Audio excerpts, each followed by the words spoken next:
L'inconfortable, Le podcast haut en couleur. qui te sort de ta zone de confort.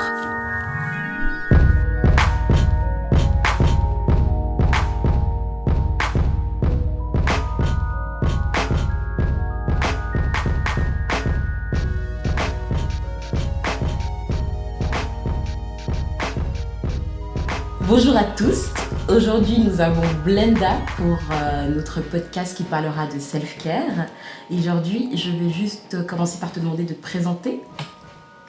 Ok, alors je m'appelle Blenda, je suis une jeune femme noire de 28 ans qui vit à Fribourg et je fais 1500 choses. Voilà. C'est trop bien. Non mais je travaille par cycle en fait et donc je travaille par cycle et par projet. Donc Ok. là je travaille sur quelques projets, dont Herspace qui est un projet qui va sortir bientôt, qui est excellent. Et mais peut-être que d'ici 9 mois je ferai autre chose, donc c'est pour ça que c'est un peu toujours difficile de dire. Oui, Exactement ce que exactement tu ce que fais je sur fais. le moment. Exactement. Tu as plusieurs facettes, c'est cool. alors top. Bien. Et puis donc, comme tu l'as dit, dans l'espace public, tu es perçue en tant que femme noire. Est-ce que tu t'identifies toi-même en tant que femme noire? Clairement. Clairement. Ça Clairement, marche. Culturellement aussi. Culturellement aussi, Ouais. je dirais que je me définis en fait comme femme noire, burundaise, Du Burundi. du Ouais. Burundi, mais aussi suisse en fait, dans Bien la sûr. façon d'être. Ouais. Si Mais, j'ai bien compris, tu as vécu aussi une partie de ta vie Exactement. en Afrique. C'est juste- Exactement. Ah, ça je savais pas. Oui. Ok. Combien de temps, si c'est pas 11 indiscret? ans. 11 ans. Ah oui, ok, oui. Alors, Voilà. culturellement, Voilà. t'as une touch avec... C'est ça, donc avec ta c'est un culture. peu une Tout à double fait. culture, une double Ouais, culture. ouais, Tout à fait. plus encore que nous. Quoi, Oui, du plus coup. que nous. Plus que nous. Parce que moi, j'ai grandi ici toute ma vie. J'ai pas de lien physique et culturel avec l'Afrique. Mhm. J'ai vécu là-bas physiquement. Et ça fait la différence quand même, clairement. Mm. Ok, super. Merci beaucoup pour ta présentation. Et du coup, comme j'ai dit tout à l'heure, on parle de self-care aujourd'hui. Et je voulais savoir, qu'est-ce que c'est pour toi, concrètement, le self-care, théoriquement? Et après, pratiquement, comment tu Mhm. l'appliques dans ta vie personnelle? Alors, je pense que je dois avoir la définition du self-care la plus simple qui existe. Le self-care, c'est juste prendre soin de soi. Mhm. Bien sûr. Ça a l'air très bête, mais en fait, on ne le fait pas régulièrement parce qu'on est comme dans une société qui est très dans la performance, dans la production. Donc, on est toujours en train de donner de soi-même, mais aux autres. Et on perd gentiment cette capacité, en fait, à prendre soin de nous-mêmes. Et donc, concrètement, à quoi ça ressemble? Ça ressemble, en fait, à beaucoup de réflexivité, surtout. Apprendre à se connaître soi-même. Donc, Ouais. qu'est-ce que je peux offrir aux autres? Quelles sont mes limites? Et à partir de ce moment-là, quand je définis mes limites, ben, je décide à des moments, ok, là, je dois prendre soin de moi. Donc, ça peut être prendre un bain, mais ça peut juste être prendre du temps pour moi toute seule, voir certaines personnes qui me font du bien. Ne pas les voir. Ne pas les voir. C'est vraiment, en fait, au cas par cas, réaliser où est-ce que j'ai un manque à un moment spécifique et comment est-ce que je peux combler ce manque pour que je puisse, moi, Blenda, mieux fonctionner par la suite. Donc, c'est pas toujours prendre un livre, c'est pas toujours voilà, écouter un podcast, ça peut être Ouais. manger, quoi. Exactement. Des Peut-être que là, en petits ce gestes moment, très basiques, voilà. en fait, qu'on... Ah, peut-être j'ai besoin de vitamines, plein de vitamines, parce que je me rends compte que je suis très fatiguée. Exactement. Self-care. Exactement. N'hésitez juste pas à parler plus fort, Ouais. au cas où. Mais super. Et donc, ce genre de choses, tu le fais pour justement te ressourcer, retrouver un peu tes énergies. Et du coup, moi, ça rejoint une question qui, je pense, te revient souvent, c'est la question du burn-out militant. Déjà, qu'est-ce que c'est le burn-out militant? Et est-ce que tu en as déjà vécu un? Et comment s'en préserver? Alors, le burn-out militant, c'est ce que peuvent éprouver des activistes ou des militants qui donnent énormément en fait, de leur énergie, de leur temps, de leurs ressources à des causes qui leur sont chères et qui en fait tout d'un coup réalisent un matin ou un soir qu'elles n'ont plus la force d'avancer. Elles n'arrivent tout simplement plus. Elles sont, même si elles ont encore ce feu en elles, c'est comme si elles n'arrivent plus à l'offrir aux personnes, elles ont plus la capacité de fonctionner correctement, elles sont en burn-out. Donc comme le burn-out, on pourrait le retrouver au travail. C'est juste que je pense que maintenant, on a accepté que le burn-out peut en fait arriver au sein du travail. C'est vrai que ça existe. mais on a encore de la peine à lier militantisme et activisme à une forme de travail. Du coup, on n'arrive pas forcément à comprendre qu'en fait, c'est aussi une énorme masse d'énergie qu'on fournit. Exact. Travail gratuit. Oui, c'est du bénévolat. Travail donc on se gratuit. dit, mais t'arrêtes quand tu veux Voilà. et tout. Mais dans le militantisme, il y a cette part très émotionnelle où on donne beaucoup de nous-mêmes. C'est des causes qui nous tiennent énormément à cœur. Et c'est difficile, du coup, de poser une limite pour soi et pour les autres, mais c'est très passionné en fait. Du coup on le fait, mais jusqu'à ce qu'on n'en peut plus. Et il faut absolument reconnaître les limites avant qu'on s'en sorte pas, quoi. Et surtout que ces causes sont tellement importantes. Souvent on parle de causes, je sais pas, le féminisme c'est juste déjà pour soi, tu sais. En tout cas quand t'es une femme, pour soi c'est vraiment important, ça peut sauver des vies, c'est pas en fait des petits... Il y a des enjeux très importants. Voilà. C'est une question des fois de vie et de mort. Exactement. Certainement. Je sais pas si toi t'as vécu aussi un burn-out militant. Je pense que...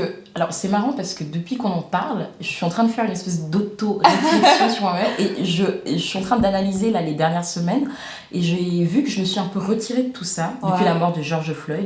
Je pense que c'était une façon inconsciente de me protéger en fait. Parce qu'à un moment, je crois que je saturais. Donc, à mon avis, là, c'était plus ou moins une forme de saturation. Pas un burn-out à proprement parler, mais émotionnellement, ça commençait à devenir lourd. Et j'avais besoin en fait de juste de me retirer. Mais vous savez qu'il y a aussi un peu de... Par rapport à ça, moi j'ai ressenti de la culpabilité. Vraiment, genre... En fait, Faiza, écoute, arrête de penser à toi, il y a des choses beaucoup plus graves en ce moment, faut pas arrêter et tout. Mais ça, c'est ton ego qui parle, il faut pas écouter ça. Ta santé mentale, physique, ton intégrité psychique, elle est importante. On a besoin de toi et on a besoin de toi à 100%. Donc si tu as besoin de temps pour toi, ne ressens pas et tu as le droit Exactement. Je revendique le droit à l'égoïsme. Exactement. À un moment donné, on a le droit aussi de penser à soi. Et juste pour la petite histoire, les symptômes du burn-out militant, ça peut être beaucoup de choses, mais personnellement, comment je l'ai ressenti et comment je l'ai vu chez plusieurs personnes, c'est justement c'est ce moment où tu atteins ta limite, mais que tu sais pas encore c'est ta limite. Et du coup, tu te sens extrêmement mal parce que tu n'as plus l'énergie de t'investir, mais tu essaies quand même de le faire parce que tu te sens coupable, parce que tu te dis c'est mon devoir. Et en fait, à partir du moment où tu n'en peux plus, personnellement, ça me fait des crises existentielles où je me dis que plus rien n'a de sens. Et du coup, mon engagement militant ne sert plus à rien, de toute façon, parce que je suis là à moitié morte. Mais c'est exactement ça. Et je pense que le mieux, c'est de ne pas atteindre ce niveau-là. Moi, pour l'instant, je n'ai pas réussi à faire ça. Mais que si tu arrives là, tu te dis, bon, ma limite, elle est là, je suis humaine, j'ai le droit. Et de prendre un petit moment pour toi. Et après, tu peux revenir si tu as envie. Et tu seras beaucoup mieux. Mais il faut apprendre aussi les erreurs. Oui. Et puis aussi, d'autres symptômes qu'on peut avoir, ça peut être des symptômes très très physiques. Il y a des gens qui peuvent faire des crises d'angoisse, urticaire, allergie. Urticaire, voilà. Et ça, c'est psychosomatique, exactement. Et on se rend pas compte. On est là, on n'a pas du tout grandi dans une société qui nous a appris à identifier ces différents symptômes et tout, mais ils sont là. Il faut absolument être à l'écoute de son corps. Hein. Et du coup, ça peut amener à la question suivante. Exactement. Du coup, je voulais savoir si il était important de mettre l'accent sur la santé mentale des personnes racisées, spécifiquement des personnes racisées, au vu du trauma en fait qu'elles subissent. Est-ce que tu penses qu'il y a une espèce de différence à faire avec les autres sortes de traumas dans la vie ? Clairement. Non, si, clairement. Parce qu'en fait, déjà, la santé mentale, c'est très important. Ça permet de prendre soin de ce qui se passe dans sa tête, tout simplement. Mais, donc, le fait de prendre soin de sa santé mentale, souvent, ça demande d'être accompagné. En tout cas, je conseille d'être accompagné parce que c'est une chose d'être toujours soi-même dans sa tête, mais ça fait du bien d'avoir un regard externe. Je l'ai toujours dit ça, exactement. On est 100% dans nos têtes 24 heures sur 24. Donc avoir une perspective extérieure, ça aide. So essential. Et donc du coup, avoir cette perspective extérieure, ça peut être un thérapeute, ça peut être des amis proches, c'est très bénéfique, ça va nous permettre de comprendre pourquoi on réagit de certaines manières dans certaines situations, mais ça peut aussi nous permettre justement de se sortir en fait de ces situations-là, donc pour l'avenir. Donc c'est win-win. Mais ce qui est important du fait d'avoir en tout cas, des personnes qui soient là spécifiquement pour les personnes racisées, c'est que quand on est dans cette recherche en fait de personnes qui vont nous écouter, on se retrouve face à des personnes qui ne comprennent pas tout. Ouais. Du tout. Des gens qui ne comprennent pas du Tu tout. parles d'une autre... c'est une autre planète. Mais complètement. C'est Ouais. des gens qui ne peuvent pas relate ni culturellement, ni émotionnellement. Et qui n'ont pas été formés du tout à ça. Exactement. Ils ne savent pas comment C'est ça. gérer ce genre de crise. Ouais, c'est ça. Et c'est Et pas je leur en faute, veux hein. même pas. Bah voilà, je veux dire, Mais en il faut Suisse, il y a faire des quelque chose, blancs. en fait. Voilà, Non, mais clairement. Maintenant, oui, parce qu'il Clairement. n'y a pas que des blancs en Suisse, il y a des Ouais. personnes racisées, Ouais. et il y a un trauma spécifique lié à leurs conditions de Ouais. personnes racisées, et il faut des gens formés par rapport à ça. Ouais. Moi, j'en Ouais. suis convaincue. Moi aussi. Parce que si j'avais eu quelqu'un plus tôt pour m'expliquer, parce que ma mère, elle n'avait pas forcément les Les outils, mots, hein, ouais. et ni les mots, ni la formation pour ça, mais s'il y avait des espèces de structures mises en place pour Mhm. m'accompagner là-dedans, mais je veux dire, je sais pas, on aurait gagné 5 ans, je pense, sur plein de trucs, hein. Mais c'est ça. Certainement. Et puis aussi, le simple fait qu'il y ait des personnes qui peuvent comprendre ce dont quoi on est en train de passer. Parce que, je sais pas si ça vous est déjà arrivé, mais en face d'un thérapeute ou une autre, vous expliquez la situation. Mhm. Et en fait, tu vois dans le regard de la personne en face qu'elle comprend pas. Mais clairement, Elle comprend pas. Ou alors elle comprend Vraiment. une partie, tu vois, de ce qui s'est passé. Ouais, mais elle exactement. loupe toutes les nuances. Et Ouais. puis t'es un peu comme... je peux donner une anecdote, genre, je suis allée voir un psy il y a 2 ans, c'était le psy de l'Uni, Ouais. et puis je lui expliquais quelques problèmes liés à ma formation à l'Uni, je lui disais, Ouais.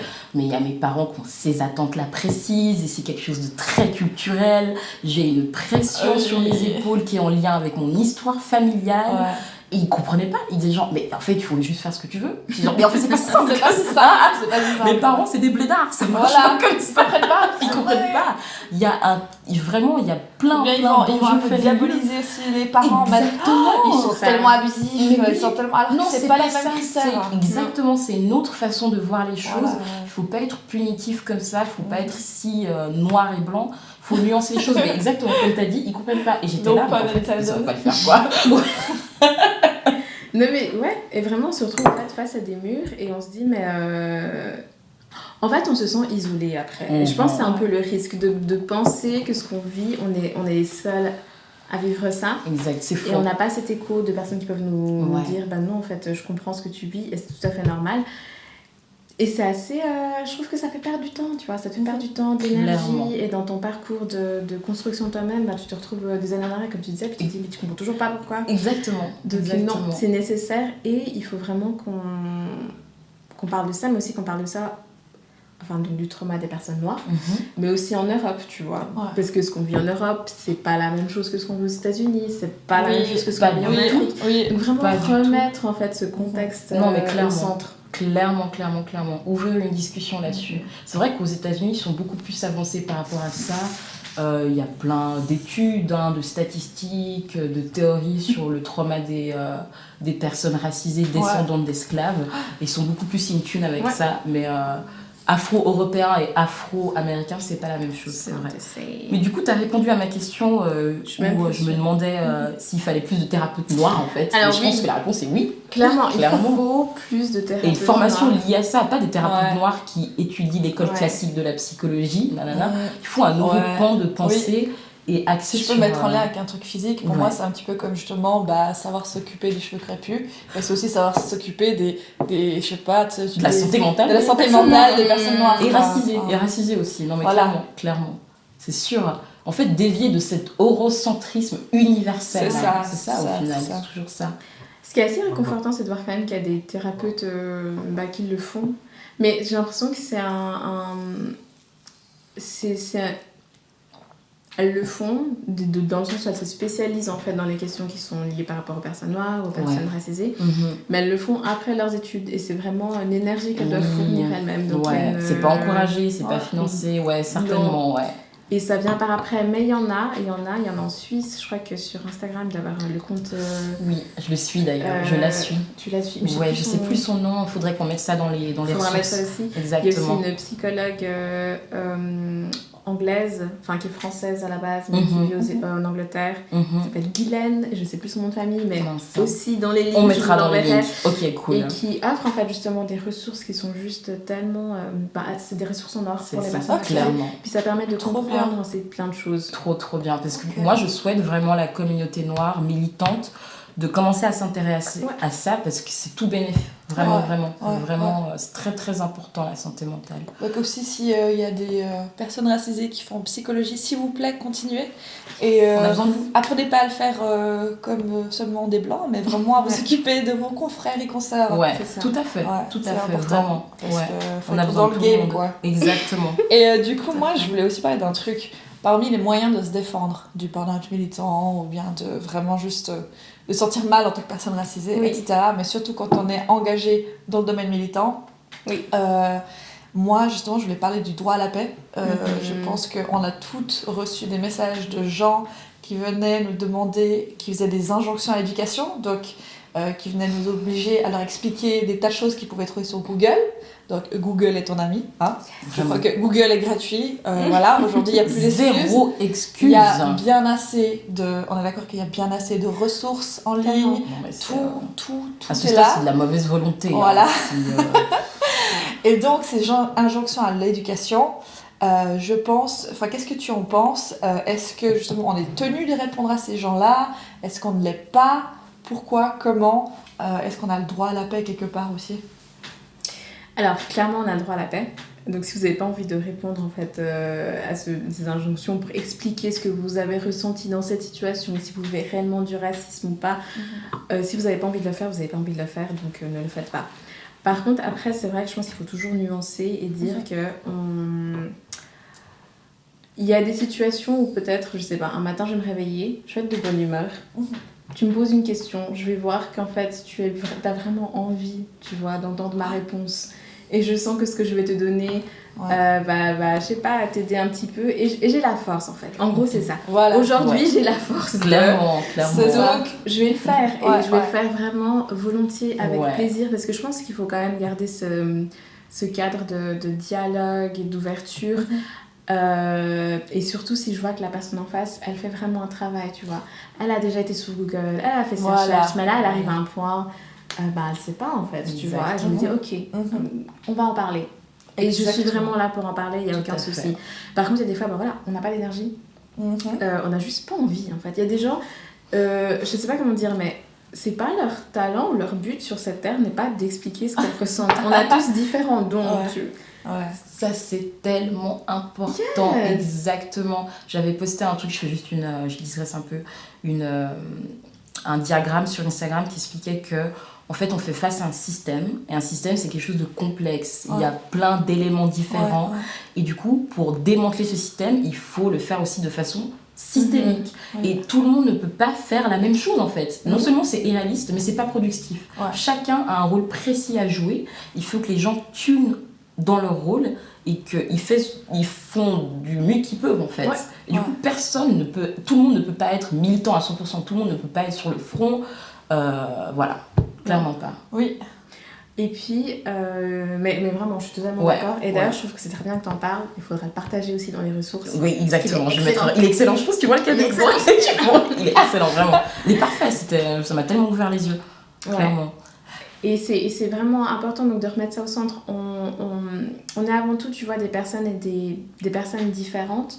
Donc, tu peux venir me poser une question, aujourd'hui je vais pouvoir te répondre, demain peut-être pas.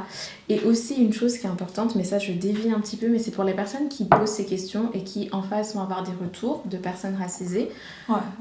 De se souvenir que la personne qui a donné sa réponse, elle donne sa réponse par rapport à son vécu. Oui, aussi. Et que ce ne sera pas la vérité universelle pour toutes les personnes racisées. Exactement. Voilà. On n'est pas représentant de notre ethnie en fait, de l'ensemble des personnes de notre ethnie. Et ça va dans les deux sens. Du coup, des fois, il y a des gens qui instrumentalisent ça. Je pense que vous avez souvent entendu. Oui, mais ça pose pas de problème à ma pote qui est noire. Est-ce que je suis ta pote? Est-ce que je suis ta pote? Voilà. Est-ce que ta pote c'est ma mère? Est-ce que ta pote c'est mon père? Est-ce que ta pote c'est Obama? Non. Merci. C'est logique, c'est hyper logique. J'ai déjà eu une discussion avec un garçon qui était en mode, un garçon blanc donc, qui était en mode, oui mais moi ça dérange pas mon pote métissé.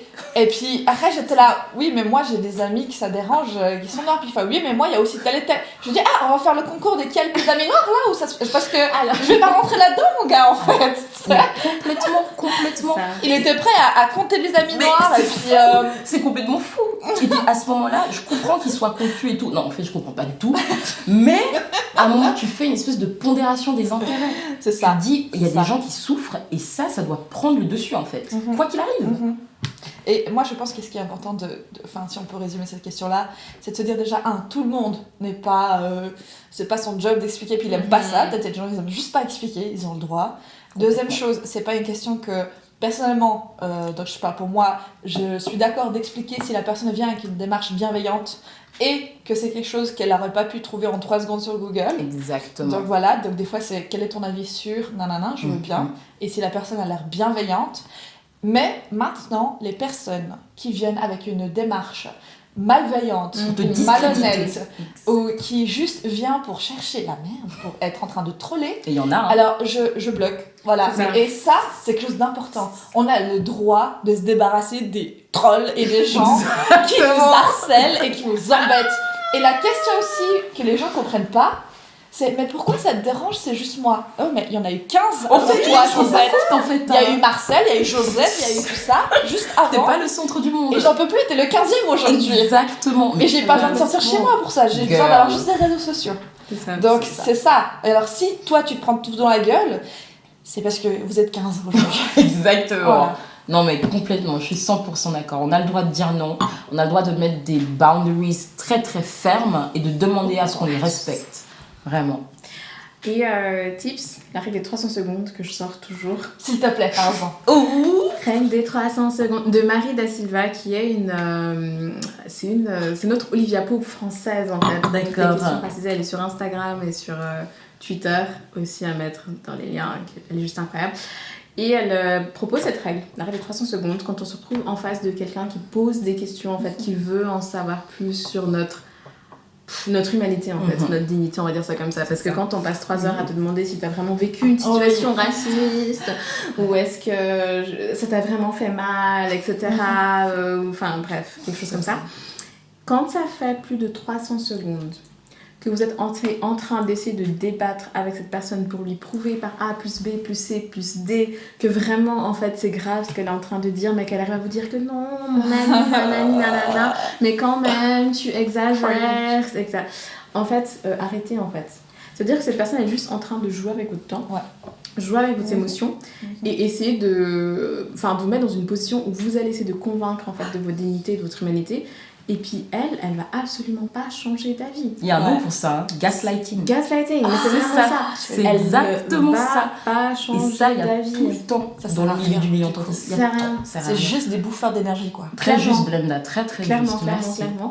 Donc, après 300 secondes, je sais plus qui m'a dit que ça faisait 5 minutes. C'était toi? Non. Ouais, je crois, avec Amandine. Ouais.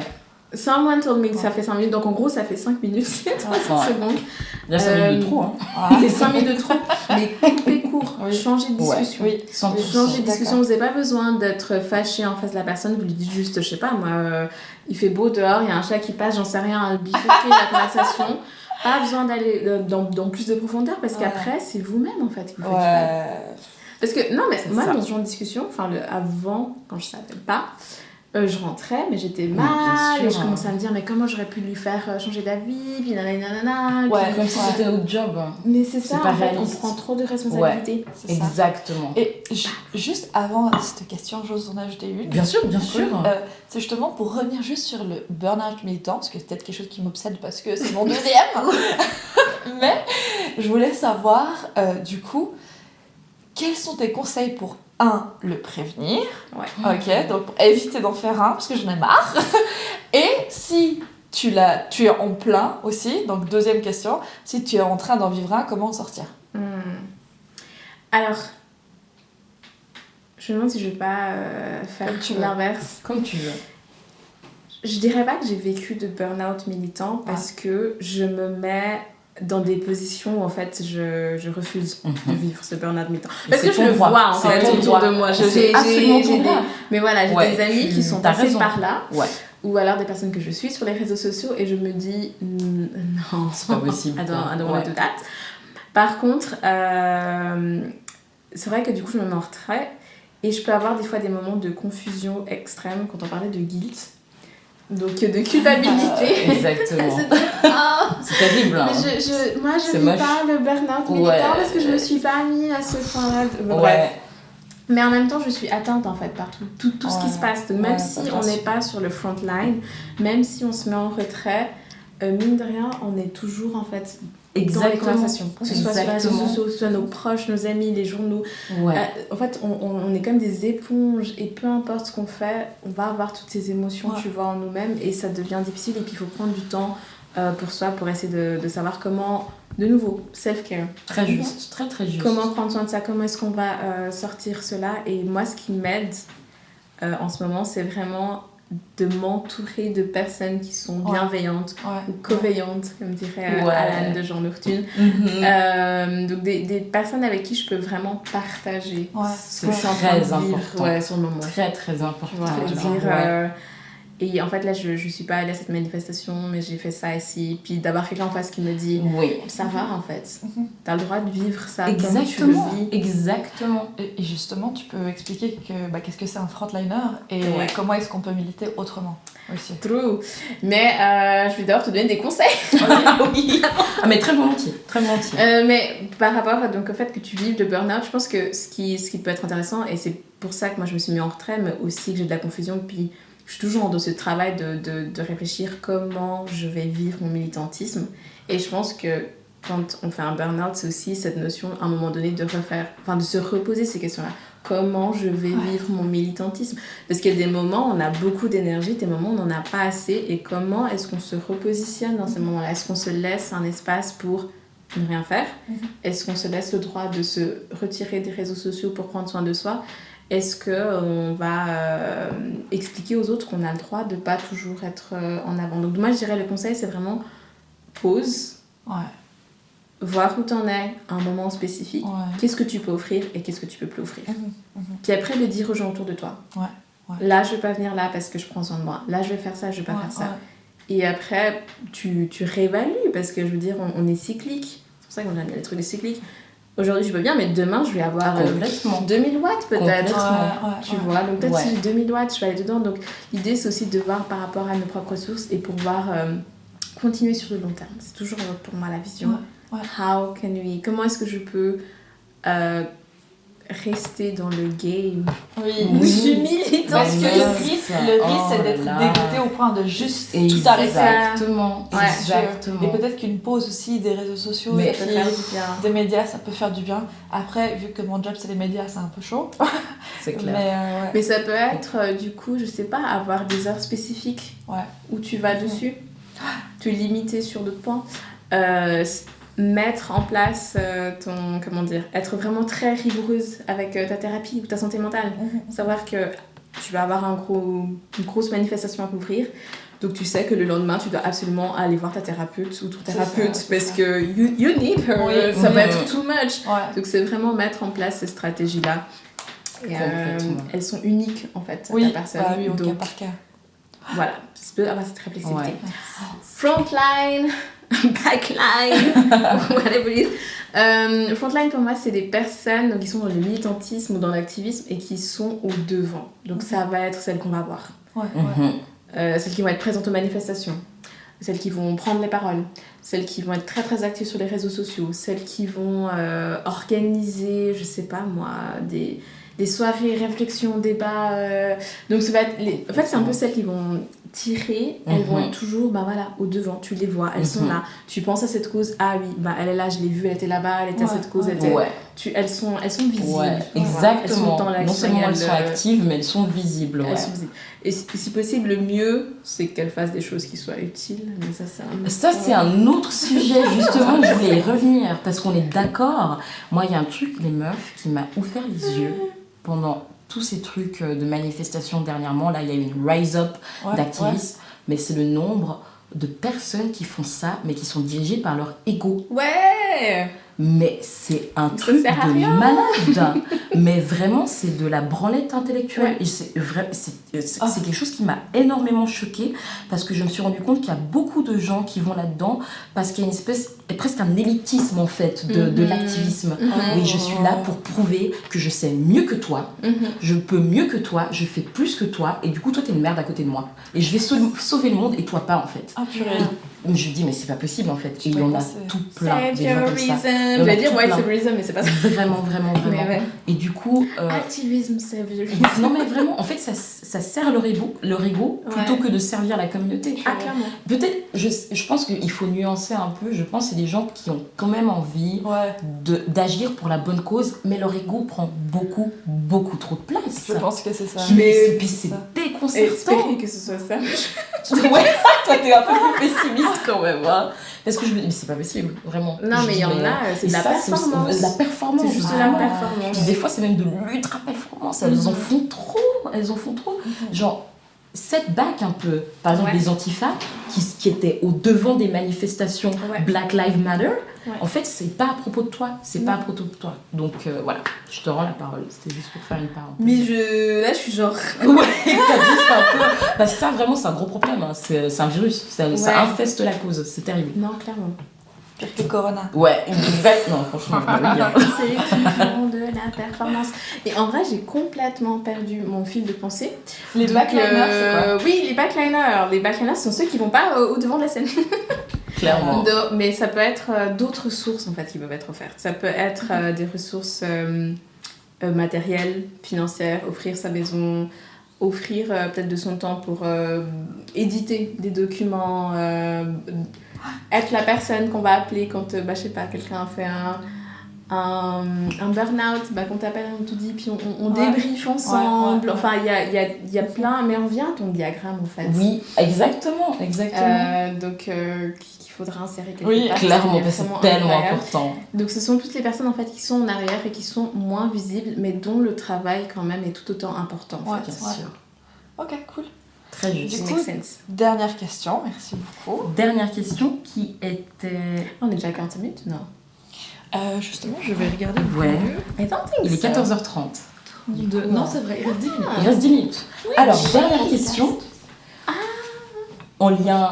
Dernière question du coup, en lien avec toute cette question de self-care et de santé mentale. Moi, personnellement, je trouve que la santé mentale, c'est un sujet qui est tabou dans les communautés noires et dans les familles noires. On ne maîtrise pas ce sujet et on le bypass beaucoup, on l'évite beaucoup. On pense que ça n'existe pas, qu'on n'en souffre pas. Est-ce que tu trouves que c'est le cas? Est-ce que c'est ton expérience et tout? Oui. Ça sent le oui. Mais il y a des tenants et aboutissants aussi par rapport à tout ça. C'est complexe. C'est très complexe. On va dire que c'est complexe. Il faudrait un deuxième thème presque. Non, oui, c'est vraiment complexe parce qu'on vient de cultures où, en tout cas, je vais parler de mon point de vue personnel, la religion est très importante. Donc, je suis de religion plutôt chrétienne, mais j'ai remarqué que même chez mes amis qui sont de religion musulmane, c'est à peu près les mêmes. C'est la même chose. Il y a un monstre stigma autour de la santé mentale, en tout cas chez les Kurdes, je sais pas comment aussi. C'est ça. Pareil. Ça. Et donc, du coup, en fait, si tu as des problèmes peu importe, des problèmes qui sont d'ordre psychique, en fait, à un moment donné, ça va être que tu es possédé.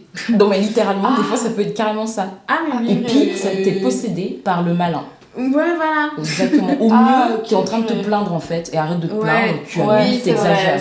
Je suis vraiment dans le Oui, exact. Mais t'as raison, il faut parler. Mais c'est vraiment. parce que c'est ça très qui toxique. ressort, en fait. La religiosité toxique. Voilà. Puis du coup, tu dois t'en remettre à Dieu. Oui, c'est ça. Dieu sera... Bon, quoique, je suis croyante aussi, donc Dieu, clairement, est une solution. Ouais, moi aussi, je suis très spirituelle. Certes. Mais des fois, tu vois, il y a des nuances, en fait. Et cette revendication, en fait, de nuances. Des fois, on a juste envie de nuances, on a juste envie d'expliquer qu'on n'est pas bien à certains moments et qu'on a besoin d'autres soutiens que d'aller chez le pasteur ou chez le prêtre qui va nous faire des prières et puis des soirées de délivrance and then it will leave you. Ça fait pas tout. Ça fait pas tout. Ouais. might work for some. Ça peut fonctionner pour certaines personnes, vraiment. Ouais. Et pour d'autres, peut-être que c'est pas ça. En fait, peut-être que t'es juste pas possédé, mais que tu dois... Bah voilà, peut-être des problèmes de santé mentale. Et c'est ça la qu'il faut en question. prendre en question. Exactement. Et ça, Donc, oui, on a ce gros souci-là. Mais ce que je voulais aussi nuancer, c'est pour dire... En tout cas, chez moi, il y a quand même beaucoup d'amour des personnes qui sont un peu plus âgées. Parce qu'elles veulent quand même t'aider, en fait. Et c'est pas pour rien qu'elles t'envoient dans ces soirées de délivrance, ou qu'elles t'envoient chez le pasteur, ou chez l'imam, un tel, ou...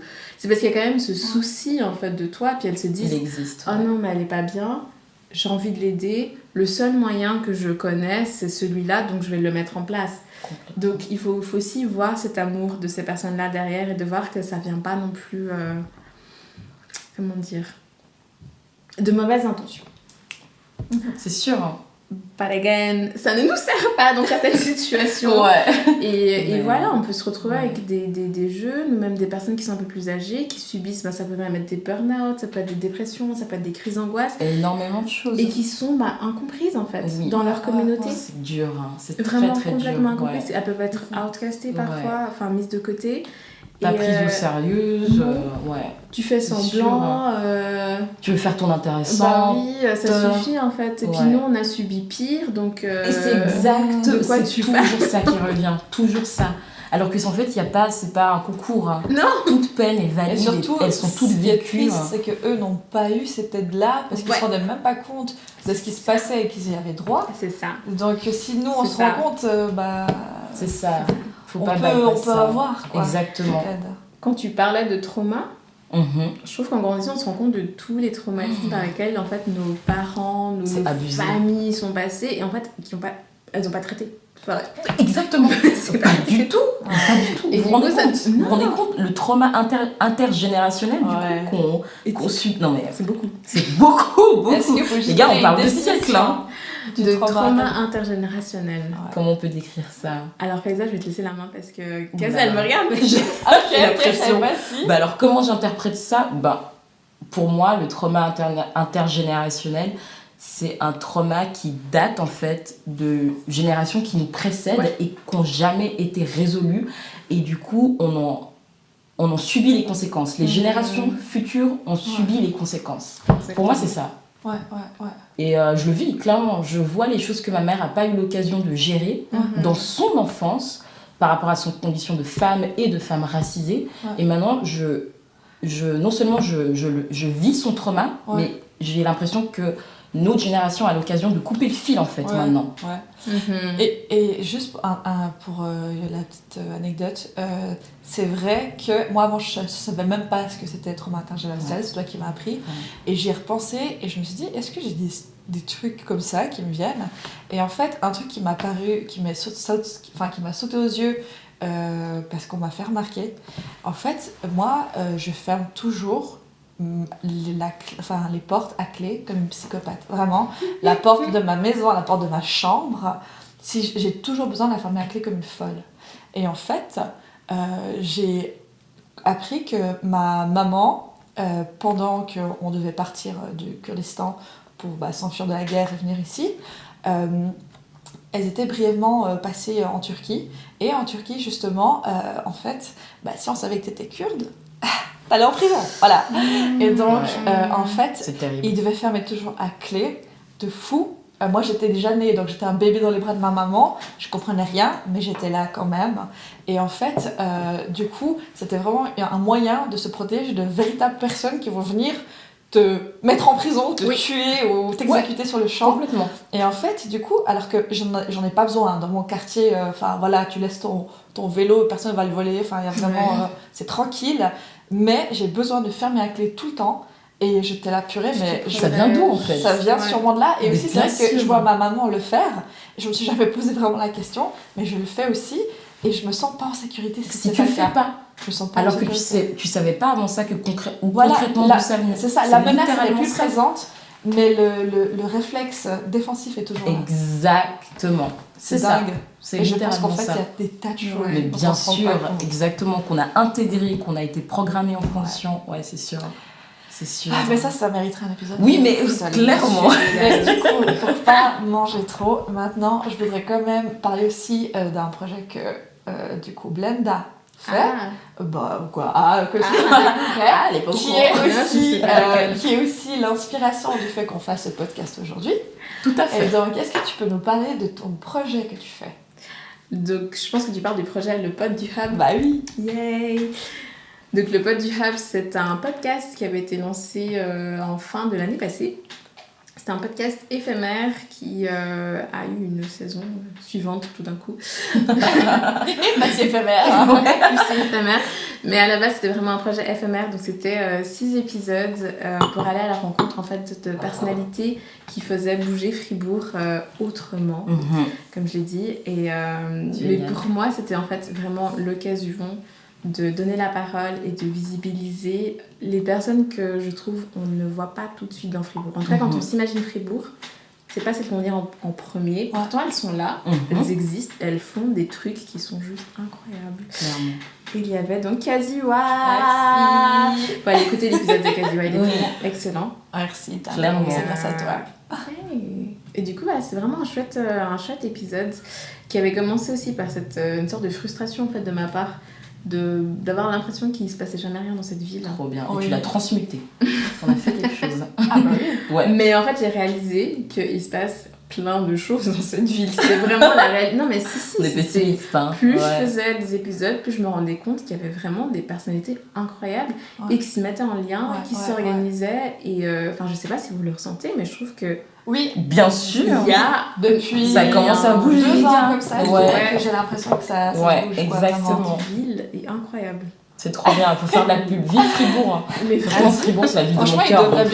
l'État devrait nous financer. Là. Exact. On fait de la pub. Complètement. Capital. Constat nous C'est a. l'anticapitaliste qui dit ça. Non, mais le but ultime de l'anticapitalisme, je le comprends, mais d'ici là, il faut quand même qu'on vive. Bah ouais, on n'a pas trop le choix. En même temps, on a baigné dans le système toute notre vie, donc on n'a pas trop le choix. Donc super. Trop bien, merci. Merci du fond du cœur d'être venu, ça m'a fait trop plaisir. Et du coup, on se verra au prochain épisode. Et n'hésitez pas à aller voir ce podcast. Peace.